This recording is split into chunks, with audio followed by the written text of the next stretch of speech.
Vídeo a gente está continuando o nosso estudo sobre os atributos de Deus, ainda dentro de Teontologia 1, né? Em Teontologia 1 a gente quer responder a pergunta quem Deus é, e no estudo dos atributos de Deus, até agora a gente tinha visto os atributos incomunicáveis, que são aqueles que são menos partilhados com as criaturas de Deus.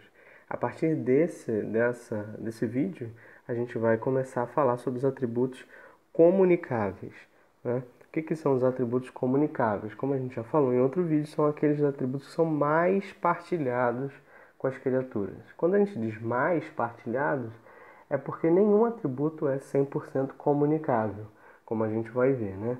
Sempre que a gente fala de um atributo comunicável, a gente tem que fazer uma observação, porque na verdade a gente não compartilha de tudo aquilo que Deus é. Um nome talvez melhor, né? Um outro nome para atributos comunicáveis é atributos positivos, né? Por quê? Porque quando a gente fala desses atributos, normalmente a gente fala de uma maneira positiva. A gente diz que Deus é ou que Deus tem alguma coisa que a gente também observa nas criaturas, né? Ao contrário dos atributos incomunicáveis, que como o próprio nome já diz, eles são incomunicáveis, eles são não comunicáveis, então eles são negativos. A gente fala deles de uma maneira negativa, usando o não, né? Então, a partir dessa aula, a gente vai falar sobre os atributos comunicáveis. O último atributo incomunicável que a gente viu foi a simplicidade. É o fato de que Deus é simples, Deus não é complexo. E como a gente vai ver a partir desse vídeo, nos outros vídeos, esse é um atributo incomunicável que é fundamental para a gente entender os comunicáveis, porque todos os comunicáveis vão ser meio que derivados do fato de que Deus é simples. Então, o primeiro atributo comunicável que a gente vai ver é a espiritualidade, né? O que é espiritualidade? Dizer que Deus é espírito, né? Muitos textos bíblicos vão falar isso claramente, que Deus é espírito, que Deus é invisível. Apesar do fato de que as escrituras muitas vezes atribuem órgãos físicos e parte do corpo a Deus, né? Tem vários textos bíblicos, né, falando sobre as mãos de Deus, os olhos de Deus, enfim. Mas é interessante que mesmo quando as escrituras atribuem órgãos físicos ou parte do corpo a Deus, sempre são coisas muito limitadas, né? As escrituras, por exemplo, falam que Deus vê, mas elas nunca falam que Deus toca, né? Mesmo quando atribui, é de uma maneira limitada. Só que existem textos bíblicos como esses aí, né? João 4,24, que é um texto clássico sobre isso, né? Deus é espírito, importa que os seus adoradores o adorem em espírito e em verdade. E vários outros textos bíblicos vão nos dizer claramente que, na verdade, Deus é invisível, Deus é espírito. Então, quando as escrituras atribuem essas partes do corpo, esses órgãos físicos a Deus, isso tem que ser uma metáfora, né? Essa é a conclusão que a gente tira a partir de todos os textos que falam que Deus é espírito. Então, todas as vezes que as escrituras falam assim, isso é uma metáfora. Por quê? Porque de fato Deus não tem corpo.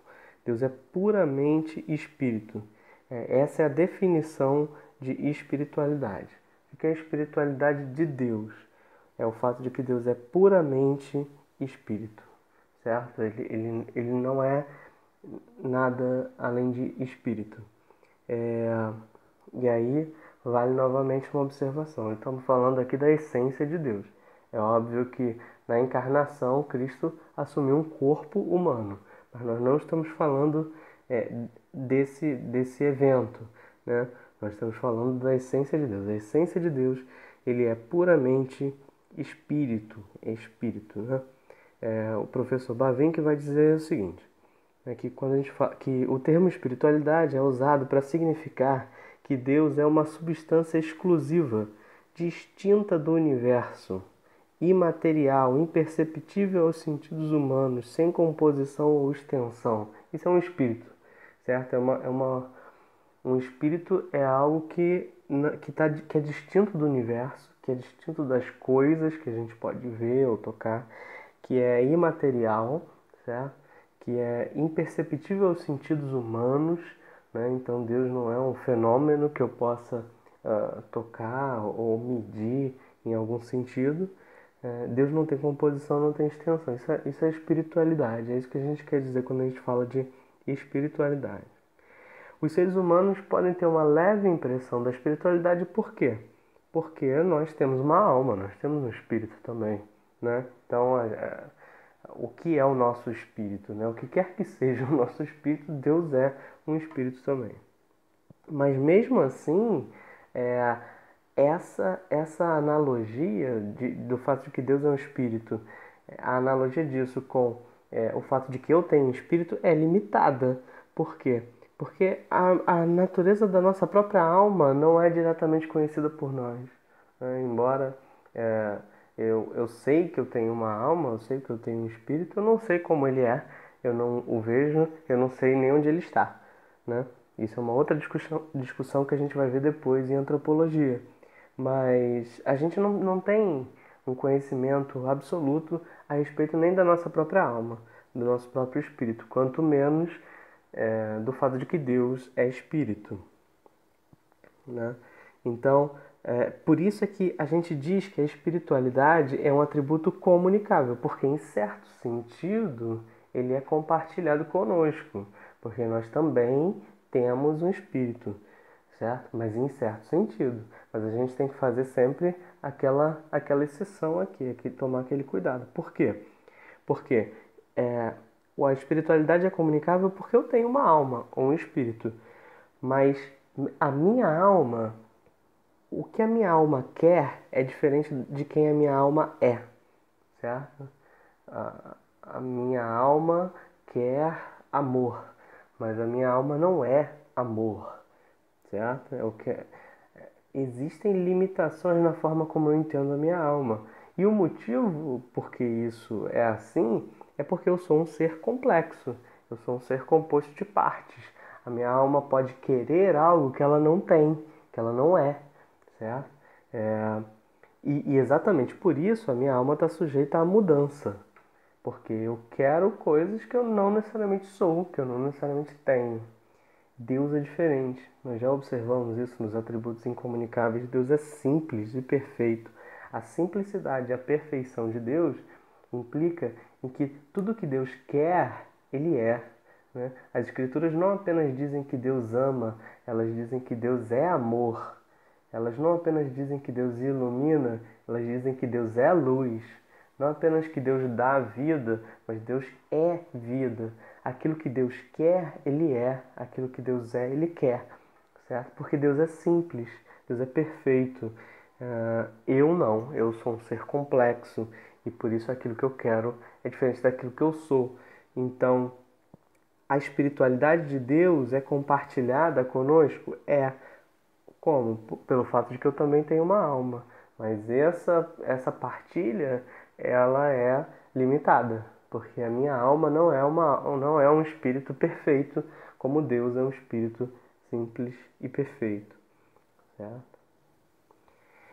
E a espiritualidade de Deus implica diretamente na invisibilidade, né? A gente não precisa nem falar muito a respeito aqui da invisibilidade, porque como Deus não é feito de uma substância material, né? Ele não é feito, ele é imaterial, então ele também não pode ser contemplado, ele não pode ser visto, ele não pode ser tocado, ele não pode, enfim, como eu disse, ele não é um fenômeno que eu possa ver, que eu possa tocar, que eu possa perceber usando os meus sentidos, né? Então, teria muito pouca coisa aqui para falar sobre invisibilidade se não fossem vários textos bíblicos que dizem, que falam, por exemplo, sobre pessoas que viram Deus, né? Então, Moisés, Isaías, Paulo, várias pessoas que contemplaram a Deus. Como é que a gente pode entender esses textos bíblicos à luz do fato de que Deus é invisível, né? Então, novamente, o professor vem à nossa ajuda aí. Ele diz assim: Deus é infinito e os seres humanos são finitos e permanecem assim no estado de glória. Inclusive no céu, eu não vou me tornar infinito só porque eu estou no céu, certo? No céu é um estado de glória, é um estado de felicidade eterna, mas não é um estado em que eu vou me tornar Deus, eu não vou me tornar infinito em nenhum sentido. As Escrituras não apoiam esse tipo de ideia. Então, os seres humanos, portanto, nunca podem ter uma visão mais do que uma visão finita de Deus, porque é parte da natureza humana ser finito, ser limitado. Então, embora a gente vá viver pela eternidade, que é um tempo infinito, mas a gente vai continuar sendo limitado, sendo finito. Mas Deus não, Deus é e vai sempre continuar sendo infinito. Então, a representação de Deus na consciência humana, na forma como eu percebo Deus, vai ser sempre finita, certo? Porque eu sou finito, porque a minha consciência nem agora, nem na glória vai nunca ser capaz de aprender, de perceber tudo aquilo que Deus é. Então, toda visão de Deus, então, é um ato de condescendência de Deus. Quer dizer que Deus está mostrando algo para as pessoas, a fim de que as pessoas percebam algo a respeito dele. Mas aquele algo não é tudo. No próprio texto, né, de Êxodo 34, Moisés pede para ver a Deus e Deus diz assim: eu vou fazer passar diante de você a minha bondade. Porque Deus é a própria bondade, aquilo que a gente falou, aquilo que Ele quer, Ele é. Então, aquilo é uma teofania. A gente já falou sobre teofania aqui, quando a gente estudou a revelação de Deus, a bibliologia. Aquilo é uma teofania, é uma parte de quem Deus é, né? Quer dizer, é uma visão de Deus, é uma forma condescendente de Deus de mostrar algo para nós que tem a ver com quem Ele é, mas a gente nunca vai contemplar Deus de fato em sua essência. Isso é uma coisa que seria impossível para nós, né? Agora, nós vamos contemplar Cristo, mas isso é uma outra história que vai ficar para outro vídeo, né? Quando a gente fala de cristologia, a gente vai ver que uma vez que Cristo assumiu um corpo humano, ele não deixa de ter um corpo humano, então ele continua tendo um corpo humano lá no céu. Então, esse corpo humano a gente vai contemplar, como várias pessoas já contemplaram quando ele estava aqui na Terra. Mas isso é uma outra história, que a gente não vai entrar agora. A essência de Deus é invisível. Deus é invisível. E por que ele é invisível? Porque ele é espírito. Todo espírito é invisível, inclusive o nosso próprio. Tá? Então, esse foi o vídeo dos atributos de Deus. Aqui está escrito errado, devia ser parte 5, tá? Mas continue ligado aí, se você gostou do vídeo, dá o seu joinha, porque isso é importante para a divulgação do vídeo, tá bom?